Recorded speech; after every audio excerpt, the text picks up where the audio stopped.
Oh, give it up for Simon Carlson. Yeah. Okay. All right, this next comedian has so many accolades that This next comedian has performed comedy all over the state of Michigan and has done extensive road work throughout the country. In 2019, practitioner. Writing is terrible. See, doctors are terrible. Nurses are far worse. Wow. Something about being the funniest person in Grand Rapids. He recorded his debut album, I Do What I Want Now. And he will be opening for comedian Gary Goldman on November 11th, 2023 at the Royal Oak Music Theater in Royal Oak, Michigan. And after that happens, Pat will record a new album called I Do Who I Want. Give it up for Pat Sievert!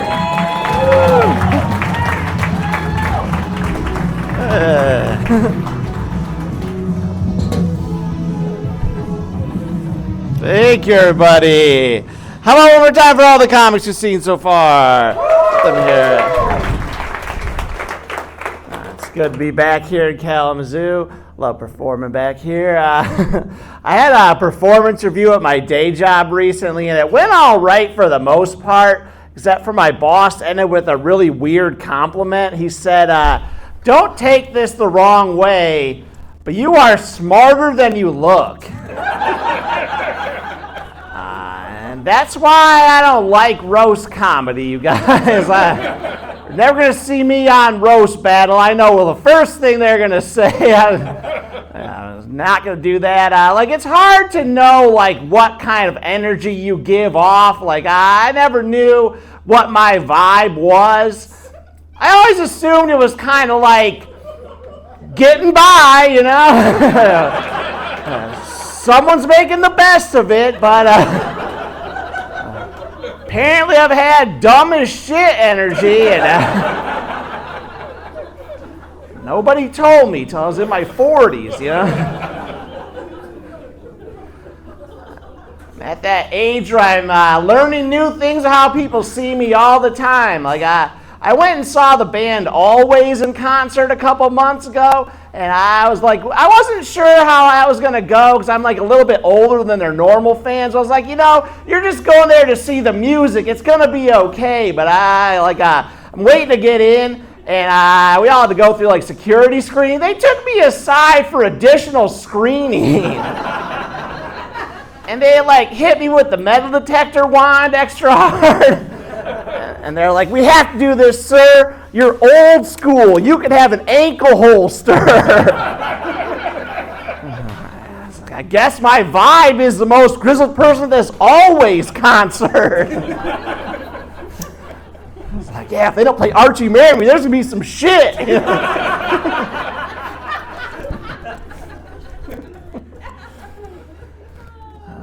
I'm in my 40s now. I'm trying to take better care of myself. I went to the eye doctor recently. At the end of my exam, he was going through his charts, and he was like, so here's your new prescription. You don't need bifocals, but you will in this decade.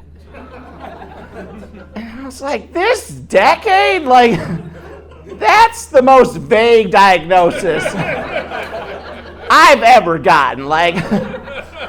That guy went to med school, still gave himself a good 10-year window for my eyes going to totally shit the bed. I wanted to prove him wrong. Because, a lot could happen in this decade. I could get LASIK or die. We'll see who's right in the end. It's all right, I gotta get my eyes a little bit stronger. I could train my eyes. I could train my eyes so hard I'll become like the Rocky of looking.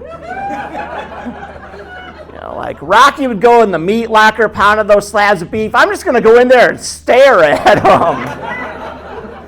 Get my eyes like Stallone up in here. Because maybe me finding out I'm going to need bifocals someday is like when they cut Michael Jordan from his high school basketball team. Like, that's what made him get great. I need to start using my eyes to their full potential. Like, I'll take up bird watching or some shit. Like, you'll see me outside with no glasses. Oh, did you get contacts, Pat? Like, no, I'm training. There's no off-season in bird watching.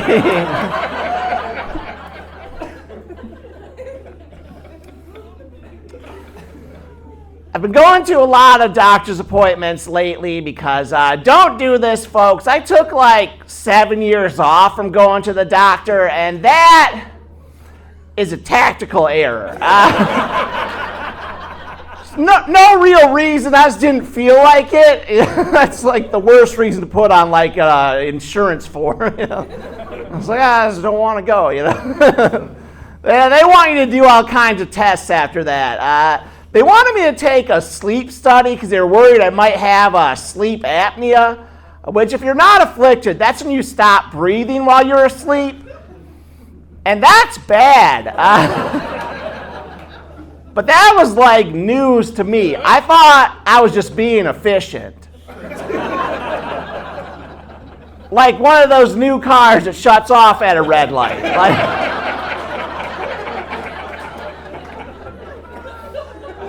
Like the motor doesn't need to run right now, you know?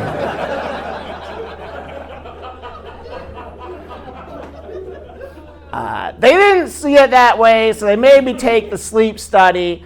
I got my results back, and they recommended that I use a CPAP when I sleep. So I've been doing that for a couple months now, and I guess it helps, but I was like bummed out to get that news at first, because it was never something I ever thought I was going to have to deal with. Like basically, I'm just like 2 years away from sleeping that tank Darth Vader chills out in, like that's how bad it's gotten. I was like complaining about it in like a group chat with some friends. I was like, yeah, I gotta use a CPAP now when I sleep. This sucks. And they're like, why are you so upset about this, Pat? And I was like, well, you know, I'm a single guy. Like, what if somebody sleeps over some night and the last thing they see is me strapping that CPAP to my face,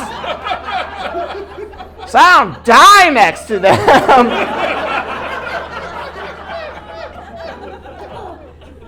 My one friend, Robert, was trying to give me advice. He's like, don't worry about it, Pat. What you got to do is fuck them so good they don't even notice. It's like, well, that's a lot of pressure. I don't know if I have. Ignore a life-saving apparatus, dick.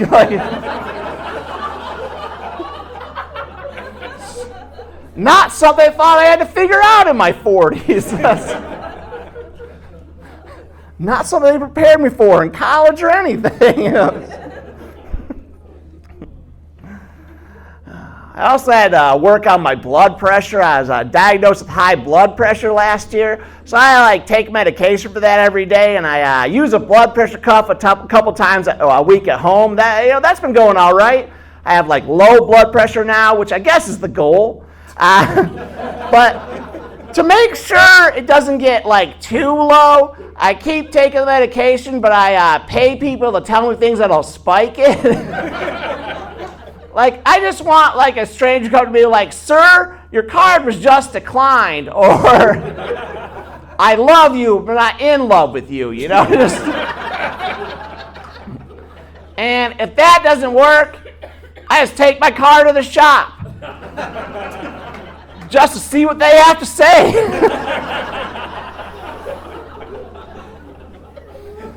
Like, I had to get new brakes and rotors about a year ago. That was like a $1,200 repair. So at first I was like, fuck, but I had the blood pressure cuff on. I was at 120/80. It was perfect.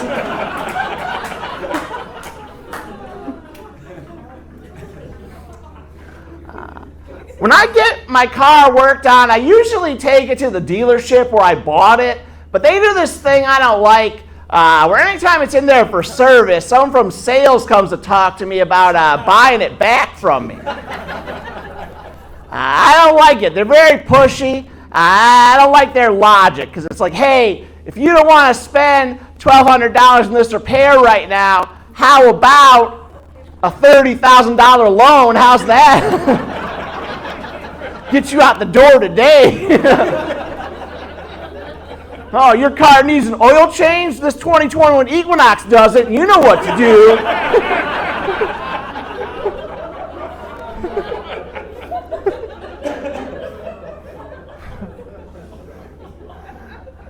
I did some research. The dealership I bought my car at is part of like a group of dealerships. It's co-owned by Mark Wahlberg.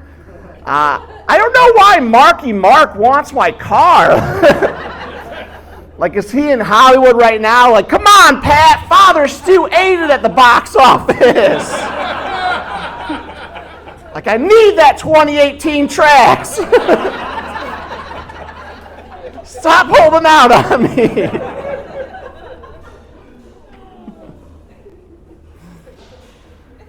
I read a thing recently about Ralph Nader. When he was gonna expose how dangerous certain cars were back in the 60s, the auto industry was so afraid of what he was gonna say, they were trying to silence him. One thing they did is they paid women to try to seduce him so they could blackmail him with it later. But it never worked, because they always knew that's what they were there for. I love that level of self-awareness. Just imagine, an attractive woman comes to talk to you out of nowhere, who sent you? This reeks of Pontiac.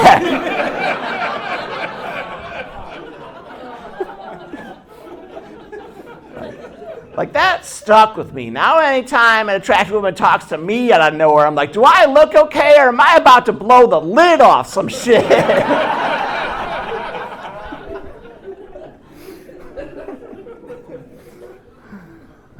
When I'm not doing comedy, I like going to see movies. It's a big hobby for me. A couple years ago, I saw a really good movie. I saw It Chapter 2. And normally, I don't like horror movies, but I like that one, so I wanted to learn more about it. I really reading articles. There were people complaining about that movie when it came out because it said the character Pennywise the Clown, he fat shames the character, and he's racist and he's homophobic. I was like, the demon clown that eats kids is not an ally?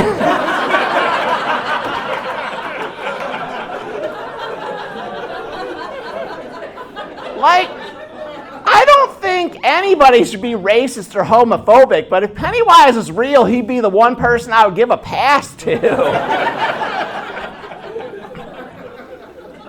He's still got to eat people. The alternative is he's nice about it. Just imagine I've been captured by suddenly nice Pennywise. He's got me in his lair in the sewer. He's about to eat me. Before he does, Pat, you're handsome in your own way. Just get this over with. Just tell me we all float down here. That's what we all came here for. I feel like one of my favorite movies doesn't get enough attention these days. I'm talking about The Purge. I love the Purge movies. If you haven't seen them, you should check them out. They're really good. The basic plot is one day a year for 12 hours, all crime, including murder, is legal. Yeah, and some people are on board. You could do whatever you want. Wouldn't that be great? All I tell them is I do what I want now. Yeah, every day is purge day for me. I go to the grocery store, ring up 14 hours of self-checkout. Nobody stops me. If the purge was real and I had to celebrate, you know what I would do? I would build a deck. Yeah, I wouldn't get a permit. I got 12 hours. Let's build this deck.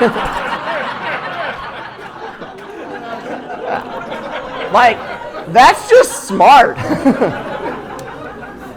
Some people out there killing folks, that's making my house better. That's a good use of my purge time. Now, the next day, I'd be hanging out on my splintery, uneven deck. The building inspector would come by and be like, this deck's not up to code. It's up to purge code. Like, yeah, but you must have made plans. You bought lumber. I'll be like, true. But there's no law against going to Lowe's. Get off my purge deck. Well, if you've got a real problem with this, come back here in a year. The ripping tags off mattresses. Got to celebrate this purge day. All right, I got time for like one more. I'll get out of here on this one. Elon Musk is in the news a lot lately, and I don't like that guy that much, but I have to give him credit for one thing. Like a couple years ago, he had a kid. He gave the kid a really weird name. I named him like XAIA12. So like everybody was making fun of him, which because that name sucks, which is fair. But if you think about it, like every name was weird at some point. Like I just imagine like way back in history, people like, did you hear what Jehoshaphat named his kid? Fucking Gregory. I don't know what's up with that. All right, well, that is my time, everyone. Thanks a lot. My name's Pat Sievert. Have a great night.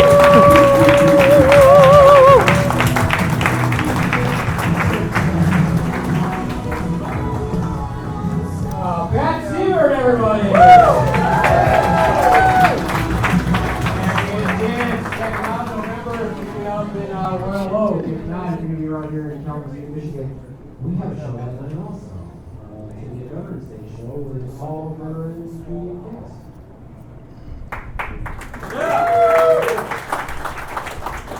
I love Pat's jokes about CPAP machines. I really do. But Pat, you still want to have sex. In 10 years, you can use that for an excellent excuse not to have sex. You just put it on. You don't have to say anything.